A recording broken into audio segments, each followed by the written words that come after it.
Hey everyone, welcome to another video. My name's Steve, and if you're new to my channel, these videos are all about digging deeper on the cost of ownership, and usually that is my Porsche 992 Carrera. However, today's video is about how I would order another 718 Cayman and which of the models I would actually go for. Now, I haven't spent a lot of time talking about my 718. That was the car I owned before the 992 that I have now. Somebody asked on the comment section, how would I actually reorder a 718 if I was going to order another car? And I think it's a fair question, and I haven't really looked too much into that. The reason is because when I bought my car, it was actually the X demonstrator model from the dealer, because when I wanted to order a car, I couldn't. Therefore, I was stuck with whatever I could get my hands on at the time. Fortunately, I did get a car close to the spec that I liked, but it wouldn't have been quite how I ordered it if I was to do it myself. So I've taken a trip back onto the Porsche web configurator, and I've looked at the 718, and what I have done is I've spec'd the car that I would like to order if I was to order another one, and I've applied it to 3 models out of the range. Now, those models are the standard entry-level 718, the 718 Cayman S, and the GTS 4 litre.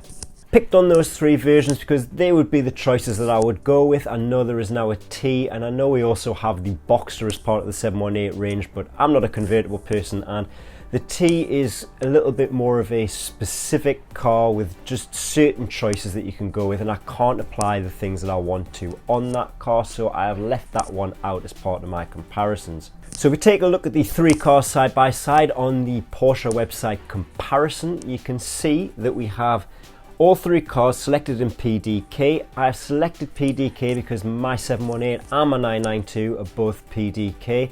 Couldn't get the manual on the 992 Carrera 2, but I could have got it on the Cayman had I been able to order it at the time. My reasoning for going with the PDK, and it's the reason I'm going to spec the cars all the same, is because I use the car every day. It is my daily driver, and I just find it easier to live with the PDK. There's probably nothing wrong with having the manual, but all the manual cars I've owned when I've really been using it as a daily commute, it's started to become a little bit of a chore when you're doing 30 miles an hour stop start at traffic lights. So PDK is the way I'm going to go, and that is how I've lined these 3 cars up to start with. Now, as you'll see, we've gone 4 litre downwards, and the cars, you're adding £2,000 on for the PDK on all of those models. So starting with the 400 PS at the top end on the Cayman, it's a 50 drop down to the Cayman S and another 50 drop down to the Cayman. You can see there that there's nearly an entire second between the GTS and the Cayman at the bottom end when it comes to the 0 to 62 mile per hour time, but there's not too much in it when it comes to top speed on those cars. Now, each of those models has roughly £10,000 give or take between the cost price at the entry level specs. I'm going to apply my spec to all 3 of the cars and show you what the costs are at the end. But each one of those entry level prices comes with a slightly different entry level option list that is part of the price increase. So if we start with the difference between the Cayman and the S, I've compiled the list of differences on the screen there now, and we'll briefly run through them. The standard 718 has only got a 2 litre turbo engine, the S has a 2.5 litre. The fuel tank jumps up from 54 litres to 64. You get the same brake discs, but they're reinforced with a red finish on the calipers. There's a slight difference with a twin pipe exhaust on it. The car comes as standard with 19-inch wheels over the 18s that are on the 718, and then you get a couple of differences inside on the interior. If we take a quick look at the differences between the S and the GTS, because they are a little bit more numerous, and I won't detail them all. You can pause the screen if you want to have a look at the entire list. But that 2.5 litre turbocharged engine jumps up to a 4 litre flat 6 naturally aspirated one in the GTS. The GTS gets its own special wheels, which are on the screen there now, and they come in black, and I quite like them. They're a little bit of a different take on the Carrera S wheels I had on my car, and I do actually quite like the look of those. A lot of the interior's got an inclusion of race text along it, and then you get some GTS logos on the outside of the car, headrests, things like that. So those are the option differences between the entry level specs on each one of the cars, making up that 10 grand difference between the 2. So it's nearly a £20,000 increase from the 718 to the GTS, but you get quite a lot of performance pack on that to make it a lot more sportier, and you get that bigger engine from the GT4.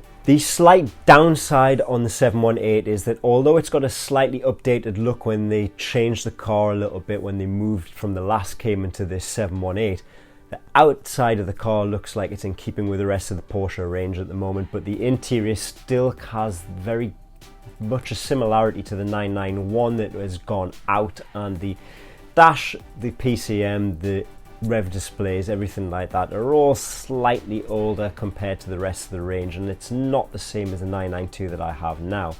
So if something like that bothers you, you might want to go and take a look and see what you think. But if you're all about the performance of the cars and you just like to be in there and drive them, you probably won't really miss the newer interior. Now, if you watched the video on how I would reorder another 992 if I was to change my car after a year's ownership, you'll know that I really wanted this shark blue on that car, and it just seems by accident that I probably did that video a little bit too early, because they now have updated the configurator and added shark blue onto the full range of cars. So I've definitely gone with shark blue on this. I think I would have a shark blue on whichever new Porsche I would order, so it's on this car as part of the spec, and it is on all three of the models that I've chosen. If we take a look at the list of the items that I've added to this car, there are actually a cost extra to every single model. None of these items are included as part of the cost upgrade, so every single one of them is going to have the same amount added to each of the cars when we look at the full specs. I've decided to leave the interior as the partial black leather and race text. Somebody's asked me about that before. If I didn't have the full leather in the 992, would I still upgrade or not?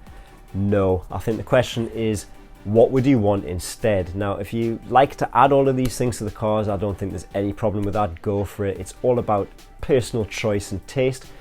I had to take full leather on my 992. I did have full leather seats on my 718, but I didn't have the extended leather on the dashboard. I'm not a great believer in adding a lot of options to a car if it's going to take you past the value of what you could move into if you change models, and got a lot of those parts included on something else. I have added some stuff to the car that was missing on my 992, and if we look at this list here again, you can see that I've added the folding mirrors once again, and I have also added the automatic dimming mirrors with integrated rain sensor. You'll see just under that as well that park assist front and rear is now a standard cost-free item. It wasn't when I got my car, and it was actually a cost extra, so I'm glad they're including that now. I've upgraded to the heated multifunction steering wheel because it doesn't come with buttons on the standard on the 718, and I was missing them off my car. I'm so used to having buttons on these cars that having them missing from the 718 when I had it was a little bit of a hindrance. I was so used to being able to change the volume and answer the phone and things from the steering wheel, so I would pay extra to get that, but as part of that you do get the heated wheel now. Again, you'll see I've added the free passenger footwell storage net. Again, add it, it's free. I've also included the 20-inch Carrera Sport wheels. I do like that 5-spoke design. I've put it on all three of the cars, but if I was totally honest with you, if I was to get a GTS as my first choice, I would probably stick with the 718 special wheels on that car. I think they look great, and basically they're included in the price, making it a cheaper car to purchase. So if we take a look at the three cars side by side with the costs underneath them, and you'll see exactly how much that full spec costs on each car, including the PDK option. My car was about 84,000 when I spec'd it on my 992, so we're about £13,000 away from that price. There is a lot more things added to the 992. It's also a 911, which drops you into the next model range, but you do not get quite the same car because you've got a 3-litre twin turbo engine on that with the 385 PS, where you do actually have 400 PS on this GTS, but you get that naturally aspirated engine from the GT4. So really the question is, if I was to drop back down from my 992 or even just order a 718 again, which of those three would I go with based on the spec that I have picked?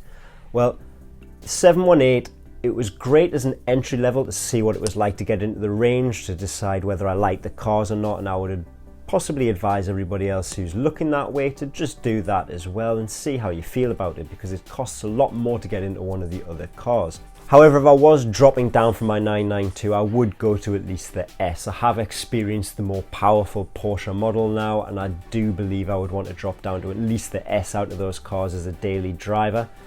Would I jump up to the GTS as a daily driver car? I'm not too sure about that. I haven't driven one yet.